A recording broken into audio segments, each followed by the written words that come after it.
ভিডিওতে আমরা ডিসি মোটরের ব্যাক ইএমএফ সম্পর্কে দেখব। সো ব্যাক ইএমএফ বোঝার জন্য ফার্স্ট আমাদের ডিসি মোটরটা কীভাবে রান করে বা কীভাবে করে সেটা একটু বুঝতে হবে। সো সেটা বুঝলে আমরা ব্যাক ইএমএফ বুঝতে পারবো। সো ফার্স্ট আমরা সেটা দেখে নিই। সো এটা আমরা আগের ভিডিওতে বিস্তারিত দেখেছিলাম। সো আমরা জাস্ট এখানে শর্টকাটে দেখে নিচ্ছি। সো সেখানে আমরা দেখেছিলাম যে একটা নর্থ পোল এবং সাউথ পোল ছিল, অর্থাৎ একটা ম্যাগনেট ছিল, ম্যাগনেট থেকে ম্যাগনেটিক ফিল্ড উৎপন্ন হয় আমরা জানি নর্থ পোল থেকে সাউথ পোলের দিকে, এবং মাঝখানে একটা লুপ নিয়েছিলাম। পরবর্তীতে এই লুপটা কানেকশনের জন্য এখানে একটা কমিউটেটর ইউজ করেছিলাম, এবং কমিউটেটরে কারেন্ট সাপ্লাই দেওয়ার জন্য এখানে আমরা ব্রাশ ইউজ করেছিলাম। এবং ব্রাশে আমরা কী করতাম, ব্রাশে আমরা কী করবো, ব্যাটারি সাপ্লাই দেবো, অর্থাৎ ডিসি সাপ্লাই দেবো হচ্ছে ব্রাশে। তাহলে এই দিক দিয়ে ব্যাটারিতে ডিসি সাপ্লাইটা ব্রাশ হয়ে আমাদের কমিউটেটর হয়ে লুপে ক্লোজ করে আবার নেগেটিভে চলে আসবে।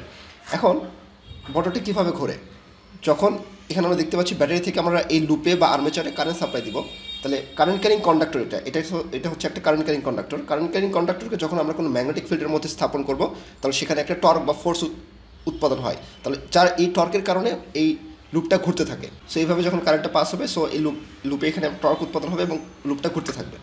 এখন কথা হচ্ছে ব্যাক ইএমএফ কীভাবে উৎপাদন হয় সেটা আমাদের বুঝতে হবে। সো এটা বোঝার জন্য আমরা ফার্স্ট একটা অ্যানিমেশন দেখে নিই। এখন ইলেকট্রিসিটি বা বিদ্যুৎ কীভাবে উৎপাদন হয় এটা আমরা একটু দেখি, তাহলে আমরা ব্যাক ইএমএফটা বুঝতে পারবো।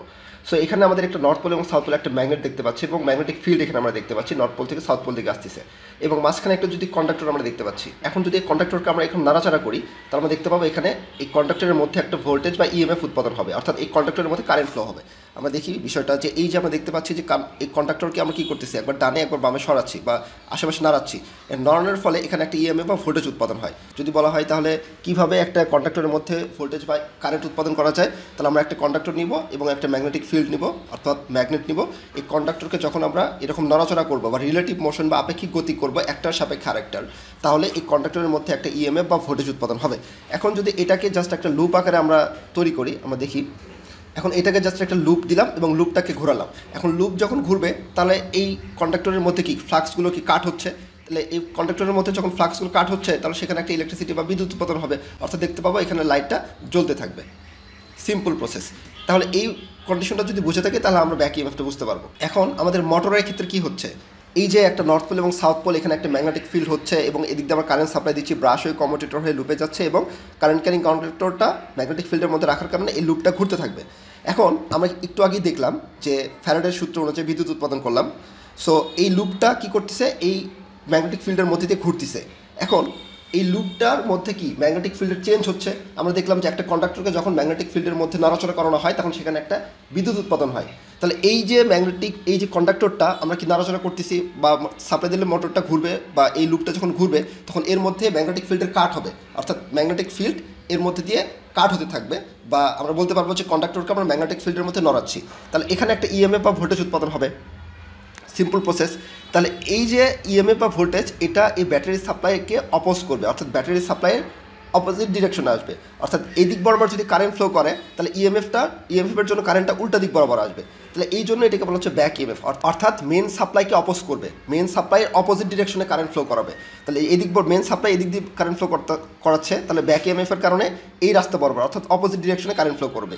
তাহলে এই জন্য বলা হচ্ছে ব্যাক ইএমএফ, মানে অপোজিট ডিরেকশনে যে ইএমএফটা উৎপাদন হচ্ছে, আমাদের মেন সাপ্লাইয়ের অপোজিট ডিরেকশনে একটা ইএমএফ উৎপাদন হচ্ছে, সেটাকে বলা হচ্ছে ব্যাক ইএমএফ। এখন এই ব্যাক ইএমএফটা খুবই গুরুত্বপূর্ণ এই ডিসি মোটরের ক্ষেত্রে। ব্যাক ইএমএফ না থাকলে মোটরটা ঘুরতো না।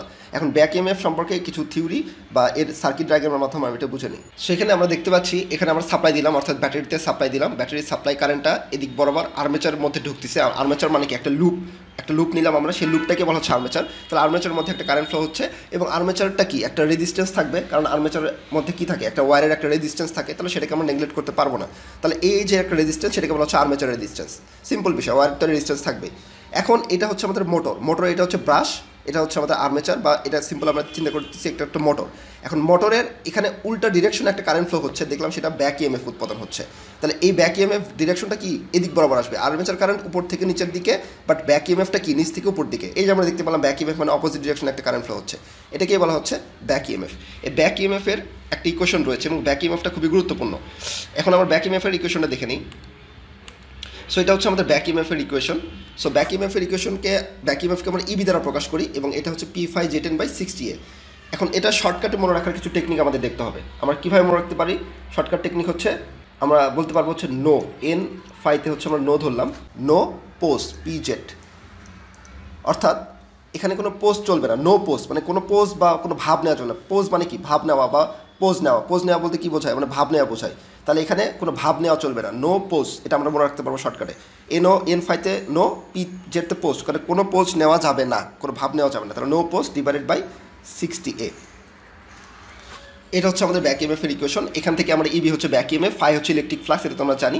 আর আমাদের জেডটা হচ্ছে total number of conductor in the armature, জেডটা হচ্ছে আমাদের টোটাল নাম্বার অফ কন্ডাক্টর, এনটা হচ্ছে স্পিড অফ মোটর, মানে এনটা হচ্ছে এখানে মোটরের স্পিড বোঝাচ্ছে, এবং সেটা হচ্ছে আরপিএম অর্থাৎ রেভলিউশন পার মিনিট, প্রতি মিনিটে কতবার সে ঘুরতেছে।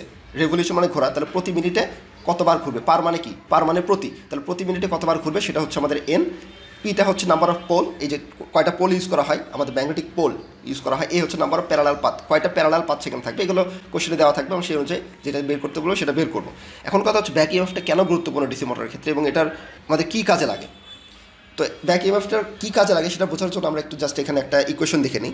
তো আমরা এখানে এই লুপে, এখানে একটা লুপ দেখতে পাচ্ছি, ক্লোজ লুপ, এই লুপে আমরা একটা কেভিএল অ্যাপ্লাই করবো। দেখতেছি এখানে আমরা এদিক বরাবর কারেন্ট যদি ফ্লো করে তাহলে নেগেটিভ ভ্যালুকে পজিটিভে বের হয়ে যাচ্ছে, তাহলে পজিটিভ ভিএস আমরা নিলাম এখানে। ওকে, তারপর এদিক বরাবর আসলো রেজিস্ট্যান্সের ক্ষেত্রে, যেহেতু কারেন্ট এদিক বরাবর ফ্লো করতেছি, তাহলে কি পোলারিটি আসবে হচ্ছে এরকম প্লাস মাইনাস, তাহলে এক্ষেত্রে আসবে ভিএস মাইনাস আর্মেচারের রেজিস্ট্যান্স কি আরএ, আর কারেন্ট হচ্ছে আইএ, তাহলে ভোল্টেজ ড্রপ কি আইএ ইন্টু আরএ, এটা আর্মেচারের voltage drop V equal to IR সূত্র অনুযায়ী। দেন পরবর্তীতে এখানে পজিটিভ নেগেটিভ অর্থাৎ negative E b, back EMF E b equal to 0। এটা হচ্ছে আমাদের ইকুয়েশন। এখান থেকে যদি আমরা আই এটা ক্যালকুলেশন করতে চাই, তাহলে আমরা বলতে পারবো যে I A R A equal to, আমরা এটা যদি এই পাশে আসে তাহলে কি ভিএস মাইনাস ইবি, তাহলে এখান থেকে আমরা বলতে পারবো যে armature current I A equal to V S minus E b divided by R A অর্থাৎ আর্মেচার রেজিস্ট্যান্স। তাহলে এখানে আমাদের আর্মেচার কারেন্ট, এই যে আর্মেচার কারেন্ট, আর্মেচারের মধ্যে বা কয়েলের মধ্যে কী পরিমাণ কারেন্ট যাবে সেটা আমরা এখান থেকে বের করতে পারতেছি যে VS minus E b divided by R এ, আর এটা হচ্ছে আর্মেচার রেজিস্ট্যান্স, আর এটা হচ্ছে ব্যাক ইএমএফ। এখন কথা হচ্ছে এই ব্যাক ইএমএফটা, এই ইবিটা আমাদের মোটরের স্পিডের সমানুপাতিক, অর্থাৎ স্পিড যত বাড়াবো আমাদের ব্যাক ইএমএফ তত বাড়বে, এটা তো এটাই প্রকাশ করেছে, স্পিড যত বাড়াবো ব্যাক ইএমএফ যত বাড়বে, স্পিড যত কমাবো ব্যাক ইএমএফ তত কমবে। এখন তাহলে এখানে আমরা দেখি যে ফার্স্টে ইনিশিয়ালি যখন আমরা ডিসি মোটর স্টার্ট করবো তখন আমাদের ব্যাক ইএমএফটা বা স্পিডটা অনেক কম থাকে, স্পিড কম থাকলে ব্যাক ইএমএফটা অনেক ছোট হয়, তাহলে ব্যাক ইএমএফ যখন এখানে ছোট হবে তাহলে ভিএস বাই আর এটা অনেক বড় হবে, আর যখন মোটরটা রান হবে তখন দেখতে পাবো যে ব্যাক ইএমএফটা অনেক বেশি হবে। এখন ব্যাক ইএমএফ যখন বেশি হবে তাহলে বেশি পরিমাণ নেগেটিভ হবে, অর্থাৎ এই ভ্যালুটা অনেক কমে যাবে, তাহলে আই এটা কমে যাবে। যখন ব্যাক ইএমএফটা কম তাহলে আর্মেচার কারেন্টটা বেশি, আর ব্যাক ইএমএফ যখন বেশি তখন আর্মেচার কারেন্টটা কম। আমরা এমনি বুঝতে পারতেছি যখন আমাদের ইনিশিয়ালি যখন মোটরটা স্টার্ট হচ্ছে তখন সেখানে ব্যাক ইএমএফটা কম, স্পিডটা কম, তাহলে আমার ব্যাক ইএমএফ কম, তাহলে কম পরিমাণ নেগেটিভ হচ্ছে, অর্থাৎ এটা যদি 5 হয় এখানে একবার বিয়োগ করলাম হচ্ছে 2, অর্থাৎ ইবিটা একবার 2, তাহলে এখান থেকে কত পাচ্ছি আমরা, উপরের যে টার্মটা সেটা পাচ্ছি হচ্ছে 3। এখন আমাদের ব্যাক ইএমএফ যখন আমাদের কি হলো বেড়ে গেল, অর্থাৎ ব্যাক ইএমএফ হলো হচ্ছে 4, তাহলে আমাদের একটু উপরের ভ্যালুটা কত আসতেছে 1, তাহলে ইনিশিয়ালি আমাদের কী ছিল, ইনিশিয়ালি ব্যাক ইএমএফটা ছিল হচ্ছে 2, উপরের ভ্যালুটা তত বাড়তেছে, তাহলে আর্মেচার কারেন্টটা তত বেড়ে যাবে, আর ব্যাক ইএমএফ যত বেড়ে যাবে তখন আমাদের দেখতে পাচ্ছি উপরের ভ্যালুটা কমে যাচ্ছে এবং আর্মেচার কারেন্টটা কমে যাবে। এখন শুরুর দিকে যখন ডিসি মোটরটা রান করবে তখন আমাদের ব্যাক ইএমএফটা অনেক কম থাকে, ব্যাক ইএমএফ যখন কম থাকবে তাহলে এই ভ্যালুটা অনেক বেড়ে যাবে, অর্থাৎ আর্মেচারের মধ্যে হিউজ পরিমাণ কারেন্ট ফ্লো করবে এবং আমাদের মোটরটা আর্মেচারগুলো পুড়ে যাওয়ার সম্ভাবনা আছে, অর্থাৎ গরম হয়ে শর্ট সার্কিট হয়ে যাওয়ার সম্ভাবনা রয়েছে, বা পুড়ে যাওয়ার সম্ভাবনা রয়েছে, বা মোটরটা নষ্ট হয়ে যাওয়ার সম্ভাবনা রয়েছে। এটা হচ্ছে লার্জ স্কেলের ডিসি মোটরের ক্ষেত্রে। ছোটো ছোটো মোটরের ক্ষেত্রে কোনো সমস্যা নেই, অর্থাৎ শুরুতেও যদি ব্যাক ইএমএফ কমও থাকে তাতেও এখানে কোনো সমস্যা হয় না, বাট বড় বড় ডিসি মোটরের ক্ষেত্রে ইনিশিয়ালি স্পিডটা কম থাকার কারণে ব্যাক ইএমএফটা কম হয়, ব্যাক ইএমএফ কম হওয়ার কারণে হিউজ পরিমাণ আর্মেচার কারেন্ট বেড়ে যায়, আর্মেচার কারেন্ট বেশি হওয়ার কারণে মোটরটা ওয়াইন্ডিং পুড়ে যাওয়ার সম্ভাবনা রয়েছে। সো সেই জন্য বড় বড় মোটরের ক্ষেত্রে স্টার্টিং মেকানিজম ইউজ করা হয়, ডিসি মোটর স্টার্ট করার জন্য আলাদা আলাদা মেকানিজম ইউজ করা হয়, সেটা আমরা পরবর্তীতে দেখবো। সো এটা আমাদের মাথায় রাখতে হবে যে ইন্ডাস্ট্রিতে যখন আমরা বড় বড় ডিসি মোটর ইউজ করবো সেক্ষেত্রে আমাদের ইনিশিয়ালি মোটরটাকে স্টার্ট করার কিছু মেকানিজম ইউজ করতে হবে, তা না হলে মোটরের ওয়াইন্ডিং বা মোটরের আর্মেচারগুলো পুড়ে যাওয়ার সম্ভাবনা রয়েছে। সো এই হচ্ছে ব্যাক ইএমএফ রিলেটেড কথাবার্তা। সো ব্যাক ইএমএফটা খুবই গুরুত্বপূর্ণ একটি বিষয়, এখান থেকে আমরা বুঝে নিলাম। এখন আমরা তো মোটামুটি থিওরিটা জানলাম যে ব্যাক ইএমএফ কেন উৎপাদন হয় এবং ব্যাক ইএমএফটা গুরুত্বটা কতটুকু। সো পরবর্তীতে আমরা back EMF related problem solve করবো। Thank you.